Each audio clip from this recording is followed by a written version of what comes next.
Unlock fluency. Speak English with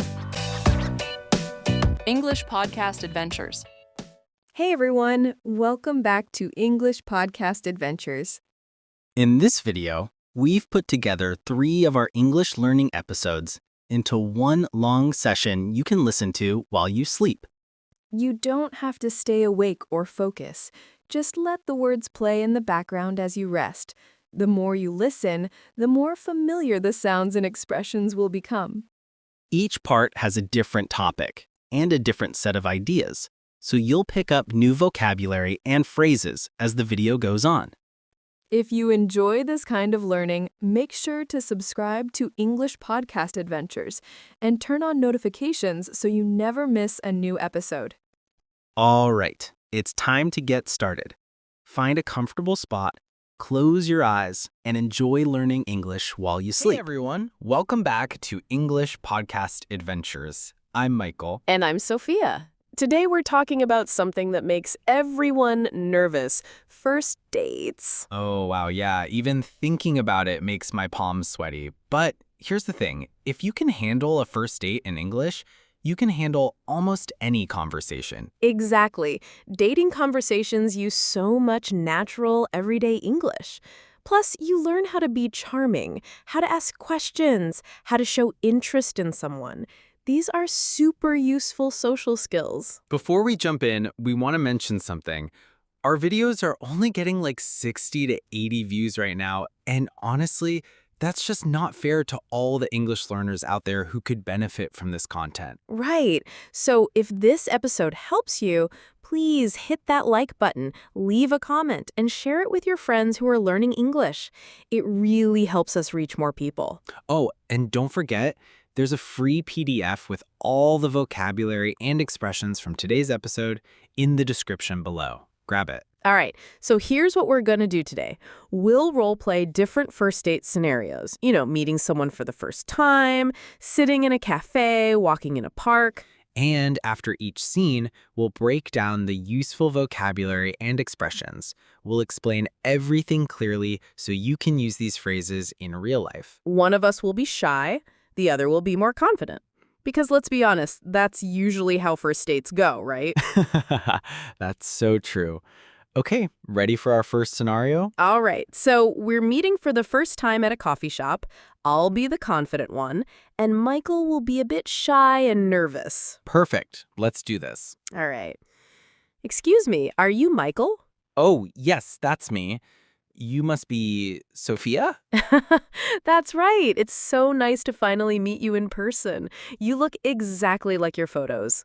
Thanks. You too. I mean, you look great. Really pretty. Sorry, I'm a bit nervous. Oh, don't be nervous. I'm nervous too, actually. Should we grab a table? What are you in the mood for? Sure. Probably just a coffee, maybe a latte. What about you? I'm thinking hot chocolate. I know it's not very adult of me, but I have a sweet tooth. That's actually really cute. I love that you know what you like. Well, I'm full of surprises. Come on, let's order and find a cozy spot. Okay, let's break that down.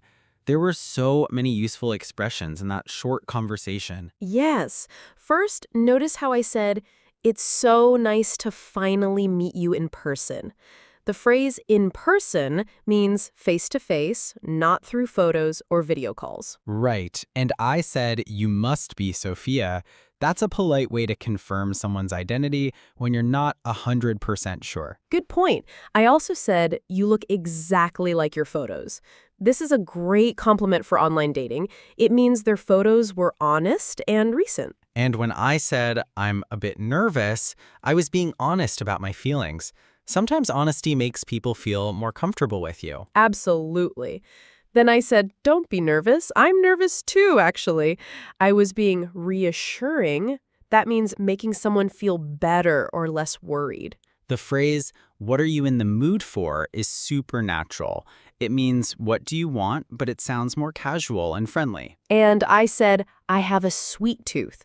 This is an idiom that means you really love sweet foods like candy, cake, or hot chocolate. When I said that's actually really cute, I was showing that I found something charming or endearing about her. Cute here doesn't mean physically attractive. It means sweet or adorable. Finally, I'm full of surprises means you have many interesting or unexpected qualities.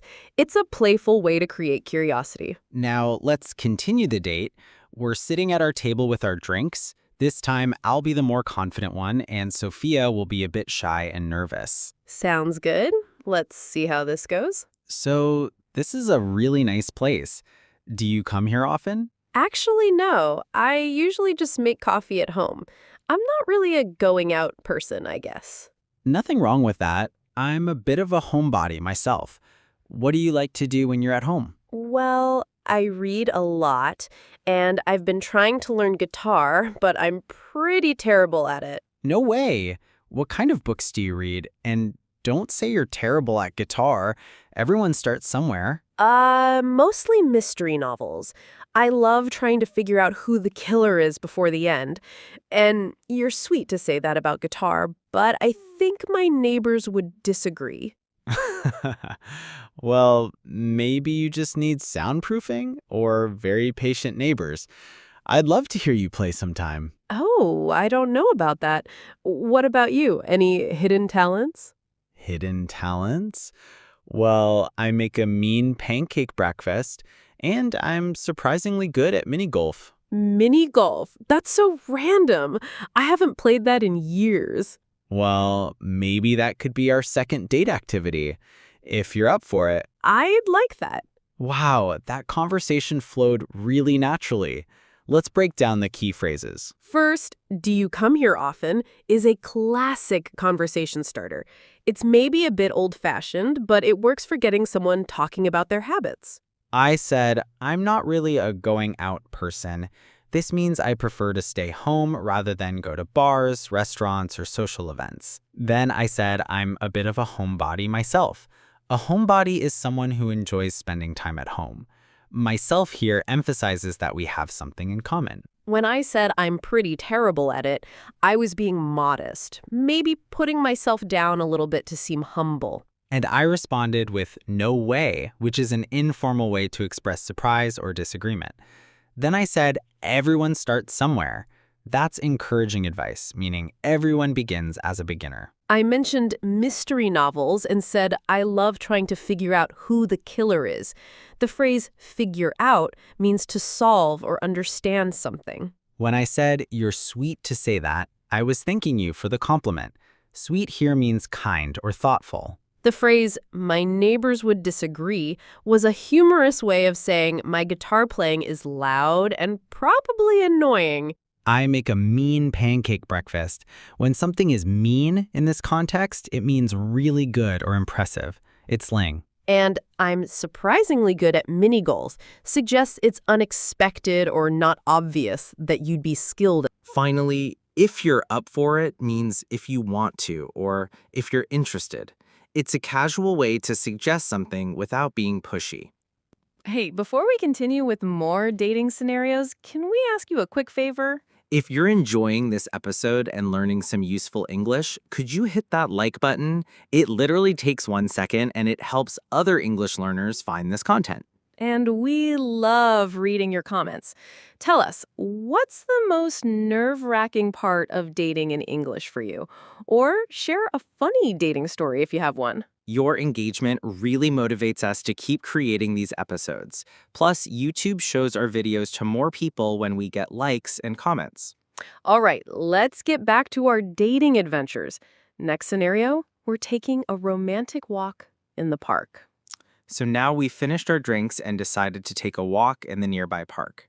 The weather is nice and we want to keep talking. Sophia, you'll be confident this time and I'll be the shy one. Got it. Here we go. What a beautiful day. I'm so glad you suggested we take a walk. The fresh air feels amazing. Yeah, it's perfect weather. And this park is really pretty. I come here sometimes when I need to clear my head. Oh, you come here to think. I love that. What kind of things do you think about? Well, usually work stress or life decisions. Sometimes I just watch the ducks and try to forget about everything for a while. That sounds really peaceful. I'd do something similar, but I go to the beach. There's something about water that just calms me down. The beach sounds incredible. I haven't been to the ocean in years. Do you go alone or?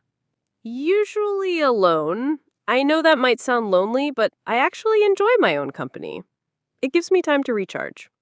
I don't think that sounds lonely at all. I think it sounds really mature and self aware. Thank you. That means a lot. You're really easy to talk to. Really? I feel like I'm rambling. I'm not usually good at this. At what? Having a conversation? You're doing great. And I like that you're genuine. It's refreshing. Well, you make it easy. You're a really good listener. That was such a sweet conversation. Let's look at the vocabulary that makes it work so well. First, I said, "What a beautiful day." This is an exclamation showing enthusiasm about the weather. Very common for starting conversations. When I said, I come here to clear my head, that means to stop worrying and think more clearly. It's a really useful expression for talking about stress relief. What kind of things do you think about is a gentle way to ask someone to share their thoughts or feelings. It's not too personal, but shows interest. I mentioned work stress and life decisions. These are common topics that make you seem relatable and human. There's something about water that just calms me down. This structure, there's something about X that does something, is great for explaining feelings you can't quite describe.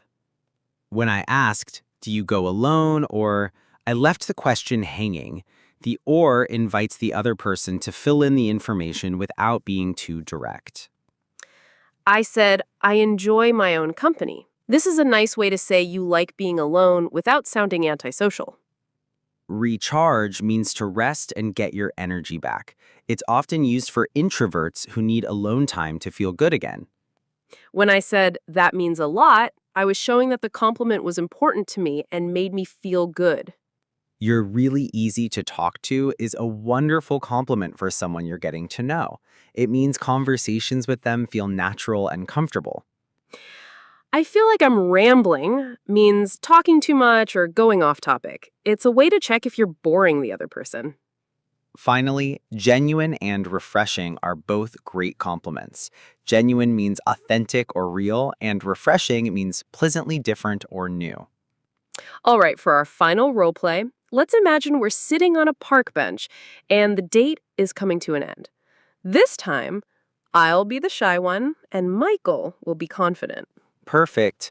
This is always the most nerve-wracking part, figuring out how to end a date gracefully. This has been such a wonderful afternoon. I can't believe how fast time flew by. I know, right? It feels like we just sat down at the cafe. I've had such a nice time. Me too. You're even more interesting than I thought you'd be from our messages. Oh, stop it. You're just being nice. I'm serious. I love how passionate you are about your hobbies, and you have such a great laugh. You're gonna make me turn red. But thank you. You're pretty amazing yourself. I hate to say this, but I should probably start heading home soon. I have an early morning tomorrow. Of course, no problem at all. I should get going too, actually. So, I'd really love to see you again.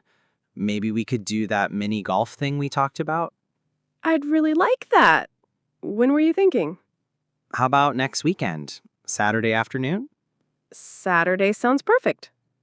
Great. I'll text you the details. Can I walk you to your car? That's very sweet of you. Yes, I'd like that. That ending felt so natural and sweet. Let's break down those key phrases for ending a date well. First, time flew by is a common expression, meaning time passed very quickly because you were enjoying yourself.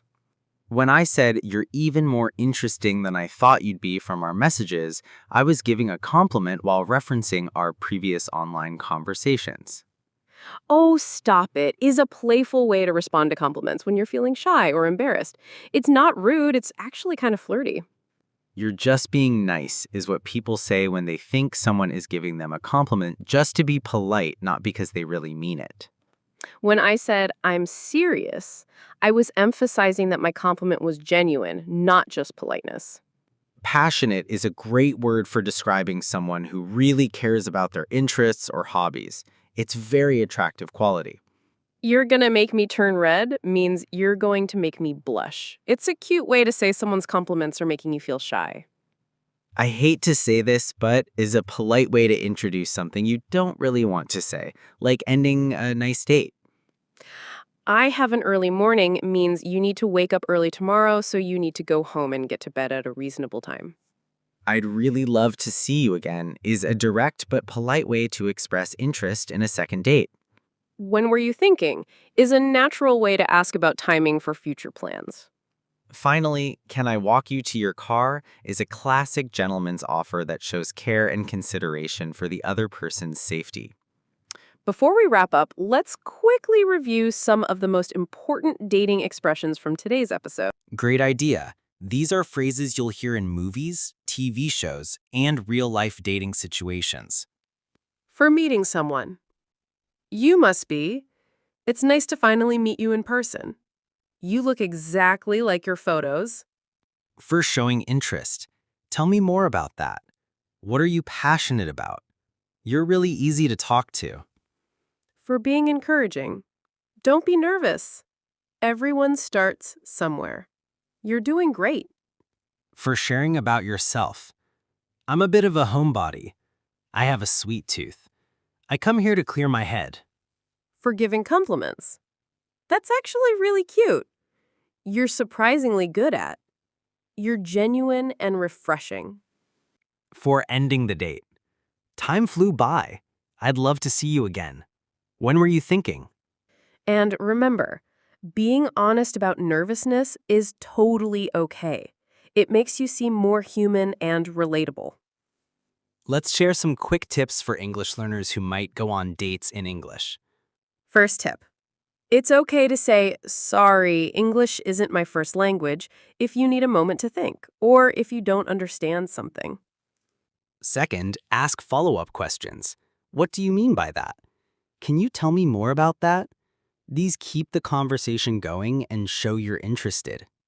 Third, use simple, clear language. You don't need fancy vocabulary to be charming. Being genuine is more important than being perfect. Fourth, practice common conversation starters at home. What do you do for work? What do you like to do for fun? Have you been to this place before? And fifth, remember that your date is probably nervous too. Even native English speakers get tongue-tied on first dates. Most importantly, be yourself. Your personality is what makes you attractive, not perfect English grammar. Let's talk quickly about cultural differences in dating because this varies a lot around the world. In many English-speaking countries, it's normal to go Dutch. That means each person pays for their own food and drinks. But it's also common for one person to offer to pay for everything. If someone offers, you can say, "Are you sure?" to double check, or "That's very kind, thank you." Physical contact on first dates is usually minimal. Maybe a hug hello and goodbye, but don't expect more than that. Eye contact is important in Western dating culture. It shows confidence and interest. But don't stare, that's uncomfortable. And texting after the date is normal. A simple, "I had a great time today, thank you," is perfect to send later that evening. Remember, every person and every culture is different. When in doubt, just be respectful and follow the other person's lead. Let's quickly mention some common mistakes that English learners make on dates. Don't say, "How old are you?" or "How much money do you make?" These are considered very personal questions for a first date. Avoid talking too much about your ex-boyfriends or ex-girlfriends. Keep the focus on getting to know each other now. Don't use your phone constantly during the date. It's rude and shows you're not interested in the person in front of you. And here's a grammar tip. Don't say, "I have 25 years old." Say, "I am 25 years old," or simply, "I'm 25. Also, Be careful with compliments about appearance. Your beautiful might be too strong for a first date. You look nice, or I like your style, is safer. Finally, don't worry too much about making small grammar mistakes. Native speakers make mistakes too, and most people won't even notice. All right, everyone, here's your homework for this week. Practice the role play scenarios we did today with a friend, language exchange partner, or even in front of a mirror. Write down 3 questions you could ask someone on a first date. Make them open-ended questions that lead to interesting conversations. And practice giving genuine compliments. Look for things you actually appreciate about people, their sense of humor, their kindness, their interesting stories. And if you're feeling brave, try starting a conversation with a stranger this week. It doesn't have to be romantic, just practice being friendly and asking questions. Remember, confidence comes from practice. The more you practice these conversations, the more natural they'll feel. We want to hear from you. Drop a comment below and tell us, what's your biggest fear about dating in English? Or share a success story. Have you ever been on a date in English? How did it go? And if you have specific questions about dating vocabulary or cultural differences, let us know. We might feature your question in a future episode. We read every single comment. Even if we don't reply immediately, we see them and they help us plan future episodes. Your engagement means everything to us. Seriously, it's what keeps us motivated to create these episodes every week. Before we say goodbye, let's do a quick vocabulary challenge. I'll give you a situation, and you think about what you would say. Ready? Situation 1. You're nervous and want to admit it to your date. What do you say? I have to admit, I'm a bit nervous. Or, sorry if I seem nervous. First dates always make me a little anxious. Situation 2. Your date just told you something interesting about their hobby. How do you show interest? That's really cool. Tell me more about that. Or, wow, I never knew that. How did you get into that? Situation 3. You want to suggest a second date. What's a casual way to bring it up? I'd love to do this again sometime. Or, we should hang out again soon. What do you think? Great job if you thought of similar answers. These are the kinds of phrases that make dating conversations flow naturally. All right, that's a wrap on today's episode about first date English.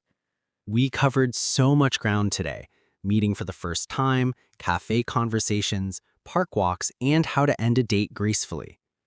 Don't forget to grab that free PDF in the description. It has all the vocabulary and expressions from today's episode, plus some bonus phrases we didn't have time to cover. And please, please, please, if this episode helped you, smash that like button and share it with other English learners. We're trying to reach more people who could benefit from this content. Leave us a comment too. Tell us what you want to hear in future episodes. Dating vocabulary, job interview English, travel conversations. We take requests. Before you go, click the video on the screen to watch another episode that'll help you with your English conversation skills. Thanks for spending time with us today on English Podcast Adventures. We'll see you next time.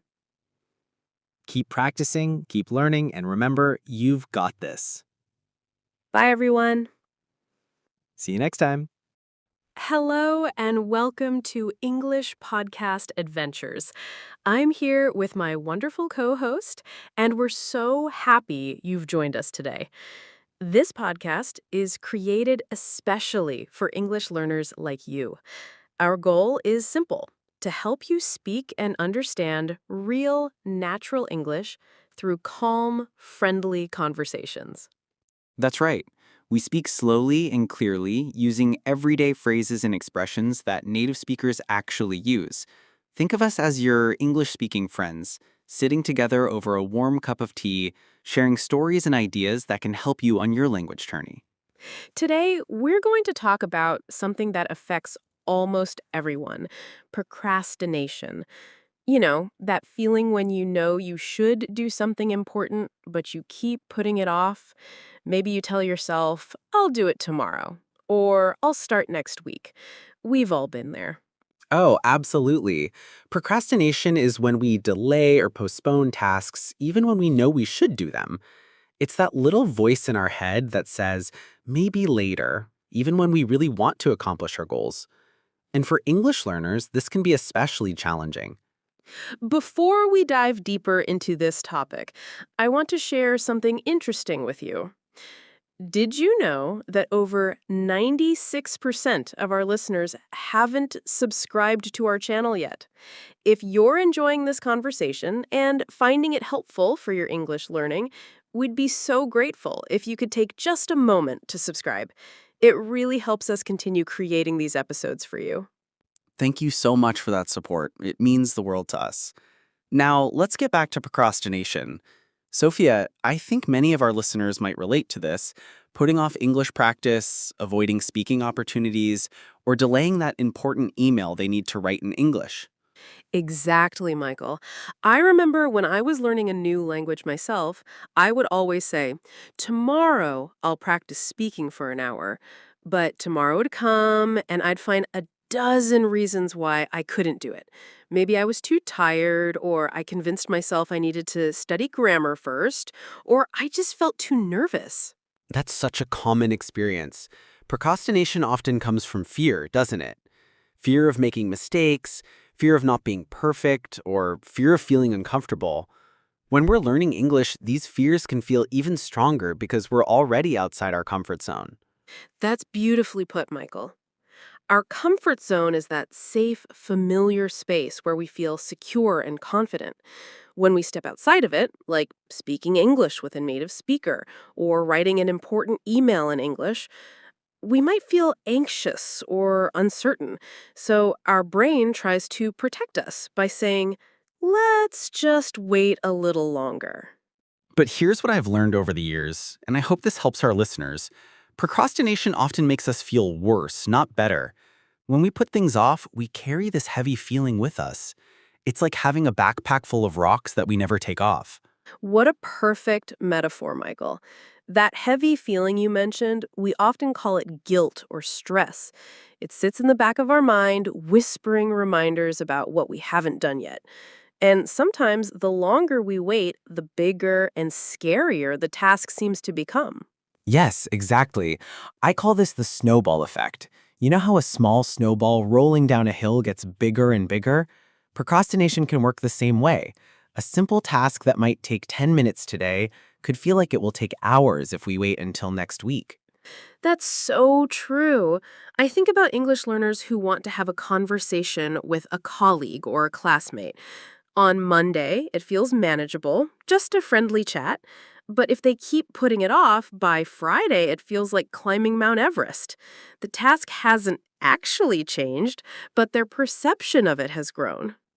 The perception, that's the key word. How we see or think about something. Sometimes the story we tell ourselves about a task is much scarier than the task itself. We imagine all the things that could go wrong, all the mistakes we might make.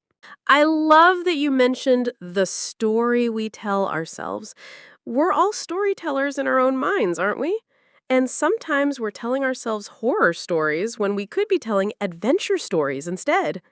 Like, instead of thinking, what if I embarrass myself speaking English? We could think, what if I learned something new about myself today? That's beautiful, Sophia. Changing our internal story, our self-talk, can be incredibly powerful. But let's be honest with our listeners, it's not always easy. Sometimes we know logically what we should do, but emotionally we still feel stuck. Absolutely. And I think it's important to be gentle with ourselves about this. Procrastination isn't a character flaw or a sign that we're lazy people. Often, it's just our mind's way of trying to protect us from discomfort or potential failure. That's such an important point. Being gentle with ourselves, showing ourselves compassion, is crucial. I've noticed that when people are harsh or critical with themselves about procrastinating, it often makes the problem worse. It's like adding fuel to a fire. Yes, self-criticism can create a vicious cycle. We procrastinate, then we feel bad about procrastinating, then we feel even less motivated to do the task. It's like being stuck in quicksand. The more we struggle, the deeper we sink. What a vivid image. So, if harsh self-criticism doesn't work, what does? I think one of the most powerful things we can do is start small, really, really small. Sometimes we procrastinate because the goal feels too big, too overwhelming. I completely agree. There's this wonderful concept called baby steps, taking the tiniest possible action toward our goal. For English learners, instead of saying, I need to practice speaking for an hour every day, maybe start with, I'll say one sentence out loud in English right now. That's perfect. One sentence. Not perfect pronunciation, not complex grammar, just one simple sentence. Maybe describing what you see around you or what you're feeling in this moment. The goal isn't perfection, it's progress. And you know what often happens when we take that first tiny step? We feel a little spark of accomplishment. It's small, but it's real. And sometimes that spark gives us enough energy to take one more small step. Exactly. Momentum is powerful. An object at rest tends to stay at rest, but an object in motion tends to stay in motion. It's much easier to keep going once we've started, even if we started with something incredibly small. I'm thinking about our listeners right now, and I wonder if some of them might be feeling a mix of hope and skepticism. Maybe thinking, this sounds nice, but you don't understand how stuck I really feel. I think that's a very natural response, Sophia. And honestly, there have been times in my own life when I felt so overwhelmed by everything I wasn't doing that I couldn't even see where to begin. It's like standing in a messy room and feeling paralyzed because you don't know which item to pick up first. That's such a relatable image, Michael. And when we feel that way, sometimes the kindest thing we can do is just pick up one small thing. Not the most important thing, not the most logical thing, just one small, manageable thing. Yes, and here's something I've learned that might surprise our listeners. Sometimes the thing we're procrastinating about isn't actually the real problem. Sometimes we're avoiding one task because we're worried about something completely different. Oh, that's fascinating. Can you give us an example? Sure. Let's say someone keeps putting off practicing English pronunciation. On the surface, it seems like they're just avoiding the practice. But maybe the real issue is that they're afraid of sounding different from their family or friends. Maybe they're worried that improving their English will somehow change who they are. That's so insightful. So the procrastination is actually protecting something deeper, their sense of identity or belonging. It makes perfect sense why someone would resist that, even unconsciously. Exactly. And this is why being curious about our procrastination, rather than just fighting it, can be so helpful. Instead of asking, why am I so lazy? We might ask, what am I really afraid of here? I love that shift from judgment to curiosity. It's like becoming a gentle detective in your own life, trying to understand rather than criticize. And often when we understand the real fear, we can address it more directly. That's beautifully put, Sophia. And sometimes just naming the fear out loud takes away some of its power. It's like turning on a light in a dark room. The scary shadows suddenly become ordinary furniture. Speaking of naming things out loud, I wonder if our listeners have ever tried talking to themselves about their procrastination. Not in a harsh way, but almost like talking to a good friend who's struggling. That's such a wonderful suggestion, Sophia. Self-compassion. Treating ourselves with the same kindness we'd show a friend. If a friend came to you and said, I keep putting off my English practice and I feel terrible about it, what would you say to them? I'd probably say something like, that's okay. Learning a language is challenging and it's normal to feel resistant sometimes. What's one tiny thing you could do today just to reconnect with English? I definitely wouldn't say, you're so lazy and undisciplined. Exactly. Yet so often that harsh voice is exactly what we use with ourselves. But imagine if we could become our own encouraging friend, our own gentle coach. How different would that feel? It would feel revolutionary, honestly. And I think it connects to something else important, celebrating small wins. When we do take that baby step, when we do write that one sentence or practice that one word, acknowledging it matters. Yes! Celebration doesn't have to be big or dramatic. It could be as simple as taking a deep breath and thinking, I did that. Good for me. Or telling yourself, that felt good to take action. And here's something interesting I've noticed. When we celebrate small actions, we're more likely to want to repeat them. It's like our brain starts to associate taking action with feeling good rather than with pressure and stress. That makes perfect sense. We're essentially rewiring our relationship with action and effort. Instead of action feeling like punishment, it starts to feel like self-care. I love that phrase, action as self-care, because really, when we do the things that matter to us, even in small ways, we're taking care of our future selves. We're being kind to the person we'll be tomorrow. And for English learners specifically, I think it's important to remember that progress isn't always visible. Some days you might practice speaking and feel like you made mistakes, but your brain was still working, still learning, still building those neural pathways. That's such an important point, Michael. Language learning happens in layers, like a tree growing rings that you can't see from the outside. Every time you engage with English, reading, listening, speaking, even thinking in English, you're growing those invisible rings. What a beautiful metaphor. And sometimes we need to trust that process, even when we can't see immediate results. Trust that showing up consistently, even in small ways, is creating change beneath the surface. It reminds me of planting seeds. When you plant a seed in the ground, for weeks it might look like nothing is happening. But underground, roots are growing, getting stronger, preparing for the moment when the plant will break through the soil. And our English skills, our confidence, our ability to overcome procrastination, they're all like those seeds. Every small action, every moment of practice, every time we choose courage over comfort, we're nurturing those roots. You know, Michael, I'm thinking about our listeners again, and I want to say something directly to them. If you're listening to this and feeling inspired, but also a little overwhelmed, that's completely normal. You don't have to change everything at once. Absolutely, Sophia. And if you're someone who has tried to overcome procrastination before and felt like you failed, I want you to know that every attempt teaches you something. There's no such thing as failure, only feedback. That's such a compassionate way to look at it. Each time we try, we learn more about ourselves, about what works for us and what doesn't. We're gathering information, not failing. And here's something practical our listeners can try today, right now. Think of one small English-related task you've been putting off. Maybe it's sending an email, or watching a video, or practicing pronunciation of one word. Just one. And instead of committing to doing the whole task, just commit to starting it. Set a timer for 2 minutes, just 2 minutes, and begin. Tell yourself you can stop after 2 minutes if you want to. Often, starting is the hardest part, and you might surprise yourself.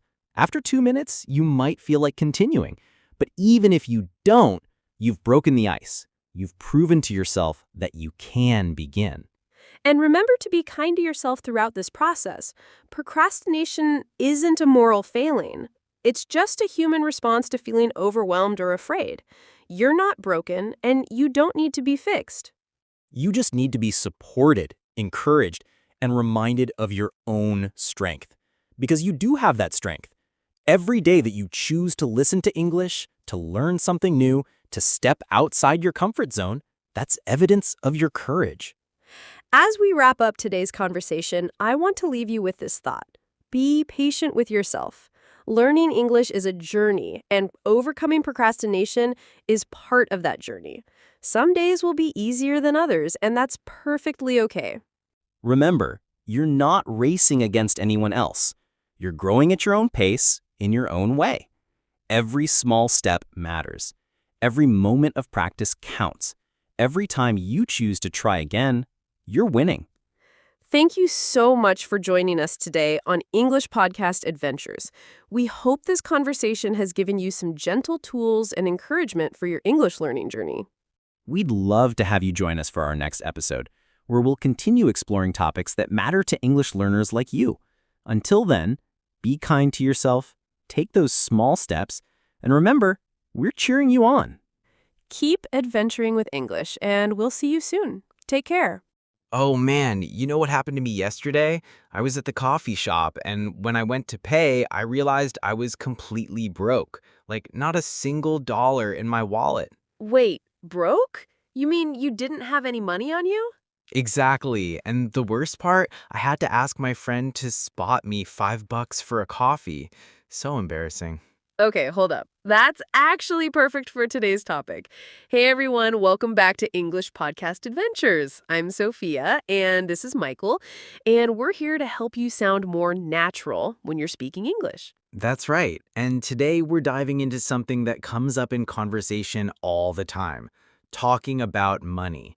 Because let's be real, whether you're traveling, working, or just living your daily life, you're going to need to talk about money at some point. And Michael just gave us a perfect example. He said he was broke, which doesn't mean he's literally broken, obviously. When we say someone is broke, we mean they don't have any money or they have very little money. Right. It's super casual though. Like if you're talking to your friends, you might say, I'm broke this month, or I'm totally broke until payday. But you probably wouldn't say that to your boss or in a formal situation. Exactly. And notice how I said, spot me $5? That's another really natural way to ask someone to lend you money. To spot someone means to lend them money, usually a small amount, and usually when they're in a tight situation. Yeah, and bucks is just slang for dollars. So instead of saying, can you lend me $5? You could say, can you spot me $5? It sounds way more natural and casual. Love that. And speaking of casual, there are so many ways to talk about money that sound way more natural than the formal stuff you might learn in textbooks. Like, instead of saying, I don't have sufficient funds, you could say, I'm strapped for cash. Ooh, that's a good one. Strapped for cash means you're short on money, usually temporarily. Like maybe you just paid rent and now you're strapped for cash until your next paycheck. And here's something interesting. We have different ways to talk about having money, too. If someone has a lot of money, we might say they're loaded or they're rolling in dough. Rolling in dough. I love that expression. Dough is slang for money, by the way. So if someone's rolling in dough, they have plenty of money. But again, this is casual language. You wouldn't say this in a business meeting. Right. Context is everything. And you know what? Sometimes it's not about how much money you have, but how you handle it. Like some people are really good at saving money. We call them thrifty, or we say they're good with money. And then there are people like me who spend money as soon as they get it. We might say someone burns through money or they're a big spender. Are you calling yourself a big spender, Michael? Maybe, but hey, that's why I end up broke at coffee shops. But seriously, these expressions are so useful because they help you describe people's relationship with money in a natural way. Totally. And you know what's really cool? A lot of these money expressions actually come from other areas of life. Like dough comes from bread making, and bucks originally referred to deer skin, which was used as currency way back in the day. That's fascinating. But for our listeners, the most important thing is just knowing how to use these naturally in conversation. And honestly, the best way to learn is to hear them in context. Absolutely. So let's listen to a real conversation where people are talking about money. This is between two friends, and listen for some of the expressions we just talked about. Hey, Sarah, want to grab dinner tonight? There's this new Italian place downtown. Oh, I'd love to, but I'm totally strapped for cash this week. I just paid my car insurance and rent, so I'm pretty much broke until Friday. No worries. My treat. I just got my bonus, so I'm feeling pretty good about money right now. Really? That's so sweet of you, Jake. But are you sure? I know you're saving up for your vacation. Yeah, I'm usually pretty thrifty, but I can definitely spot you dinner. Besides, what's the point of having money if you can't enjoy it with friends? You're the best. But next time, dinner's on me. Deal? Deal. And don't worry about being broke. We've all been there. Remember last month when I had to ask you to cover my coffee? Oh, right. You were completely tapped out after buying that new laptop. Exactly. See, it all evens out in the end. Okay, so much good stuff in there. Did you catch all those natural money expressions? So, Okay, so much good stuff in there. Did you catch all those natural money expressions? right? So, Sarah said she was strapped for cash and broke until Friday. That's such a natural way to explain that you don't have money right now, but you will soon. And Jake offered to pay by saying, my treat. That's a really common way to offer to pay for someone. Much more natural than saying, I will pay for you. Plus, he mentioned being thrifty, which means being careful with money, good at saving. And Sarah mentioned that Jake was topped out after buying his laptop. That's another way to say someone has no money left. Tapped out is perfect. It's like a water tap that's been turned off. No more money flowing. And did you notice how they both acknowledge that money situations change? Jake said we've all been there when talking about being broke. That's so true. And it shows something really important about English-speaking culture. People are usually pretty understanding about money struggles. It's normal to talk about these things with friends. Exactly. And the phrase, it all evens out, that Jake used, that means things balance out over time. Like sometimes you pay, sometimes your friend pays. And in the end, it's fair. I love how natural all of this sounds. If you're learning English and you want to sound more fluent, these are the kinds of expressions that'll really help you connect with people.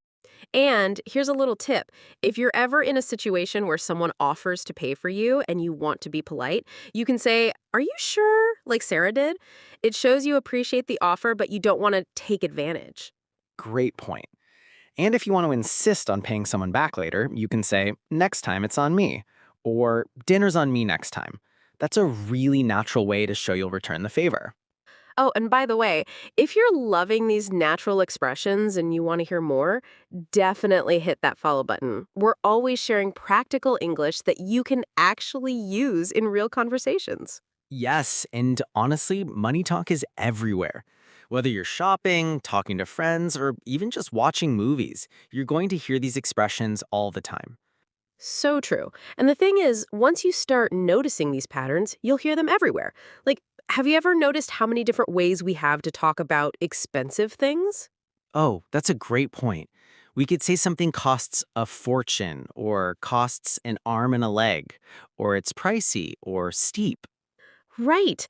And each one has a slightly different feel. Costs a fortune is pretty dramatic. You'd use it for something really expensive. Pricey is more casual, and steep is often used for things like prices or fees that seem higher than they should be. And then there's overpriced, which is when you think something costs more than it's worth. Like if you pay $15 for a basic sandwich, you might say, that was totally overpriced. Oh, I hate ripoffs. Like those tourist traps where they charge you $20 for a bottle of water. Speaking of which, have you ever been in a situation where you had to haggle or negotiate a price? Oh man, yes, especially at markets or when you're buying something used. And that's where you really need to know how to talk about money naturally. You can't just say, I want to pay less money. Right. You need to know phrases like, can you do any better on the price? Or is there any room to negotiate? These sound so much more natural than textbook English. And if someone's asking too much, you might say, that's a bit out of my budget, or that's more than I was hoping to spend. It's polite but clear. I love out of my budget. It's such a useful phrase. Your budget is basically how much money you've planned to spend on something. So if a hotel room costs $200, but your budget is $100, you'd say it's out of your budget. And here's something cool. We use budget as a verb too. You can say, I need to budget for my vacation, which means you need to plan how much money to spend on different things. That's so practical. And budgeting is actually a really common topic in English-speaking countries. People talk about budgeting for groceries, budgeting for entertainment, budgeting for emergencies. Speaking of emergencies, that brings up another important money concept, having an emergency fund. That's money you save specifically for unexpected expenses. Yes, and if you don't have an emergency fund and something unexpected happens, you might say you're caught short or in a tight spot financially. caught short is perfect. It means you don't have enough money for something you need right now. Like if your car breaks down and you're caught short, you might not be able to afford the repairs immediately. And being in a tight spot is similar. It means you're in a difficult financial situation. These are really natural ways to describe money problems without being too dramatic about it. Exactly. And you know what? Sometimes when people are in a tight spot, they need to find creative ways to make money. We call that making ends meet, which means earning just enough to pay for your basic needs. Making ends meet is such a useful expression. It's like when your income barely covers your expenses. You're not broke, but you're not comfortable either. Right. And if you're really struggling to make ends meet, you might need to tighten your belt, which means spending less money and being more careful with your finances. Oh, that's a great one. Tighten your belt comes from the idea that when you don't have much food, you literally tighten your belt because you're thinner. But now it just means being more careful with money. And on the flip side, if you're doing well financially, you might say you're comfortable or doing well for yourself. These are nice, humble ways to say you have enough money without bragging. I like that. And if you want to talk about someone who's really successful, you might say they're well off or doing very well. It's more polite than saying someone is rich. Though sometimes we do use rich, especially in casual conversation, but there are fun ways to say it too, like they're loaded or they're rolling in it. Rolling in it? I love that. It's like they have so much money, they're literally rolling in it. And here's something interesting. We often use these expressions when we're talking about purchases or investments. Oh, absolutely. Like if someone buys an expensive car, you might say, wow, they must be doing well. Or that must have cost a pretty penny.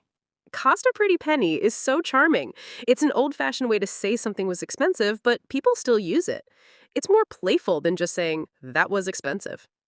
And speaking of old-fashioned, there's penny pinching, which means being very careful with money, almost to the point of being cheap. A penny pincher tries to save money on everything. That's interesting because it can be positive or negative depending on the context.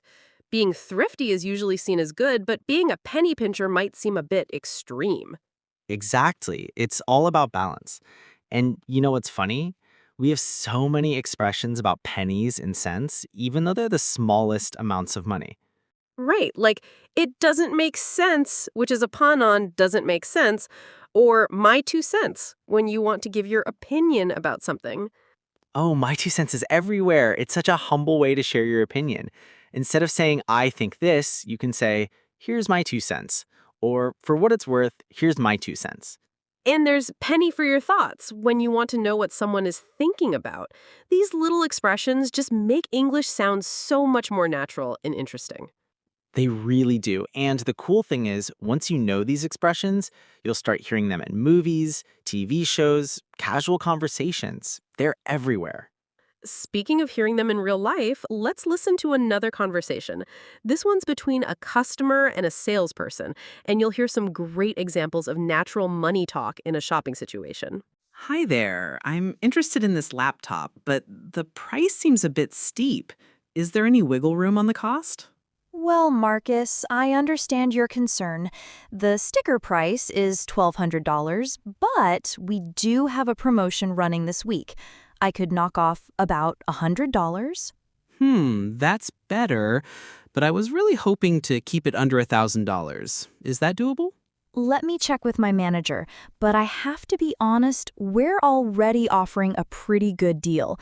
This model usually retails for $1,400. I appreciate that, but I'm on a tight budget right now. Maybe I should look at something a bit more affordable. Actually, Lisa, wait. What if I throw in a free laptop bag and extended warranty? That's about $150 in value. Would that sweeten the deal? That's actually really generous. You know what? I think I can stretch my budget a little for that. Let's do it. Great! And just so you know, we offer a payment plan if you want to spread the cost out over a few months. Oh, that's perfect. I'd rather not pay it all up front if I don't have to. No problem at all.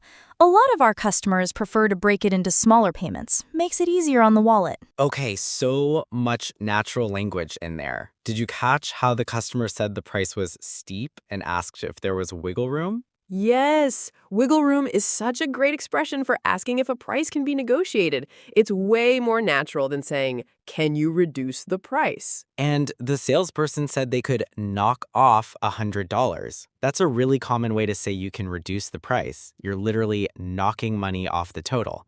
I loved how the customers said they were on a tight budget. That's such a polite way to explain that you can't afford the full price. It's not embarrassing, it's just practical. And when the salesperson offered to throw in the laptop bag and warranty, that's another supernatural expression. To throw something in means to include it as a bonus or extra.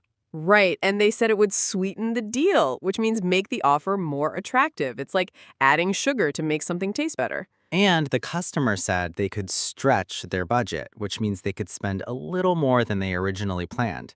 That's such a useful phrase for negotiations. Oh, and I noticed they talked about paying up front versus a payment plan.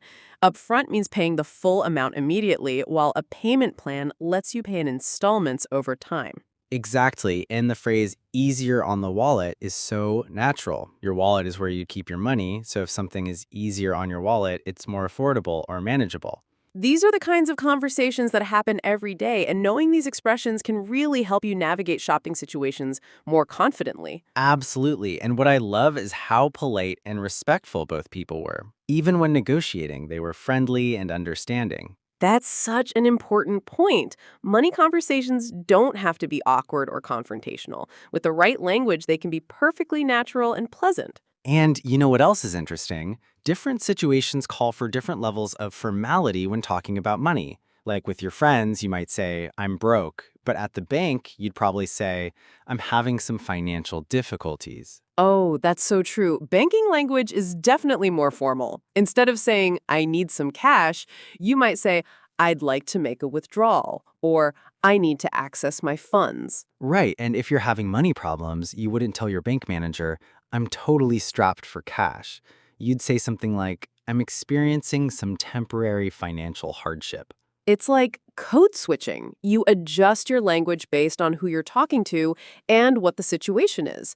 With friends, casual is fine. With professionals, you need to be more formal. Exactly. And speaking of professional situations, let's talk about work-related money expressions. Like when you get paid, you might say, "I got my paycheck," or "Payday is Friday." And if you're doing well at work, you might get a raise or a bonus. A raise is when your regular salary goes up, and a bonus is extra money for good performance. And here's something that might surprise our listeners. We have lots of casual ways to talk about payday. People say, "I get paid on Friday," or "It's payday," with excitement. Yes, and if you're waiting for payday because you're low on money, you might say, "I'm counting down the days until payday," or "I can't wait for payday." Or the classic, "I'm living paycheck to paycheck," which means you spend all your money before you get paid again. It's a pretty common situation, actually. Unfortunately, yeah. And when people are living paycheck to paycheck, they often have to be really creative with their money. They might say, "I'm watching every penny," or "I'm being really careful with my spending." Watching every penny is perfect. It means you're being very careful about how you spend money. You're literally watching where every penny goes. And if you're trying to save money, you might say, "I'm cutting back on expenses," or "I'm trying to cut corners." Both mean you're spending less money than usual. Cutting corners is interesting because it can mean spending less money, but it can also mean taking shortcuts to save time or effort. Context is everything. Great point. And here's one that's super useful: getting your money's worth. That means you're getting good value for what you paid. Like if you pay for a gym membership and you go every day, you're getting your money's worth. I love that expression. And the opposite would be throwing money away or money down the drain. That's when you spend money on something that doesn't give you any value. Oh, money down the drain is so visual. It's like your money is literally going down the drain and disappearing.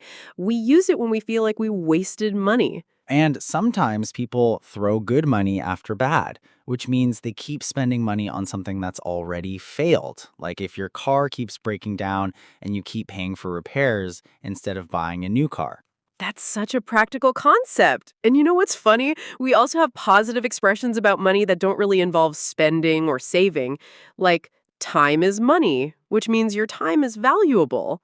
Right, and money talks, which means that having money gives you influence or power.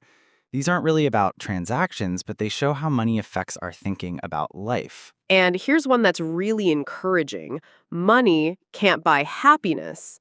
It reminds us that there are things more important than money. Although people also say money can't buy happiness, but it can buy ice cream, and that's pretty much the same thing.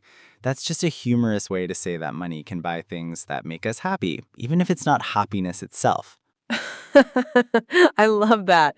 And you know what? These philosophical expressions about money show up in everyday conversation more than you might think. People use them when they're talking about life choices or priorities. Absolutely. And it brings up another interesting point, how we talk about financial goals and dreams. Like people might say, I'm saving up for a house, or I'm putting money aside for retirement. Saving up and putting money aside are such natural ways to talk about saving for something specific. It sounds much more conversational than, I am accumulating funds. And if you're really focused on saving, you might say, I'm being really disciplined with my money, or I'm sticking to my budget.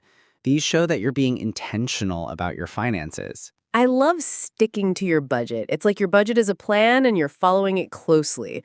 And if you go over your budget, you might say, I went a little overboard, or I overspent this month. Overboard is perfect. It's like you were on a boat and you fell over the side. You went too far. And it's not too serious. It's just acknowledging that you spent more than you planned. And sometimes people have to dip into their savings when they overspend. That means you have to take money out of your savings account to pay for something. Right, and ideally, you want to build up your savings over time. That means you're consistently adding money to your savings account to grow it. These expressions are so practical because they help you talk about your financial journey. Whether you're struggling, doing okay, or doing really well, there are natural ways to express it. And here's something really cool. A lot of these expressions can be used metaphorically, too. Like if someone invests a lot of time in learning English, you might say, they're really investing in their future. That's beautiful. Investing in your future doesn't have to be about money. It can be about education, skills, relationships, health. The language of money helps us talk about value in all areas of life. Exactly, and that's why learning these expressions is so valuable. They don't just help you talk about money, they help you sound more natural and fluent in all kinds of conversations. And honestly, if you've been listening to this whole conversation and following along, you're already investing in your English skills. You're getting your money's worth from this free content. See what she did there? But seriously, if you're finding this helpful, we'd love to hear from you. Drop a comment and let us know which expressions you're going to try using first. Yes, and don't be afraid to use these in real conversations. The whole point of learning language is to use it, right? Start with the ones that feel the most natural to you. And remember, everyone makes mistakes when they're learning. Even native speakers sometimes use the wrong expression or say something awkwardly. The important thing is to keep practicing. So true. And you know what? The more you use these expressions, the more confident you'll become in all kinds of conversations, not just about money. Absolutely, because money's connected to everything. Work, relationships, hobbies, learning English, hobbies, food, entertainment. These expressions will come up everywhere. And that's the beauty of natural English. Once you learn these patterns, you'll start recognizing them in movies, podcasts, conversations with friends, everywhere. It's like having a key that unlocks a whole new level of understanding. Suddenly, English that seemed confusing before starts making perfect sense. I love that metaphor. And you know what? That's exactly what we're trying to do with this podcast. Give you those keys to unlock natural, confident English. And if you want more keys, more practical expressions, and more real-world English, make sure you're following us. We're always breaking down the kind of language that textbooks don't teach you. Plus, we love hearing from our listeners. Your questions and comments help us create content that actually helps you in your English journey. So whether you're broke, loaded, or somewhere in between, we're here to help you sound more natural and confident in English. And honestly, that's an investment that pays dividends forever. perfect way to end it. See, even our conclusions are full of money expressions. That's how natural this language really is. Until next time, keep practicing, keep learning, and remember your English journey is worth every penny you invest in it. And if you got value from this episode, share it with someone who might need it too. After all, the best investments are the ones you share with others. Love it. Thanks for hanging out with us today, everyone. We'll catch you in the next episode. Bye for now.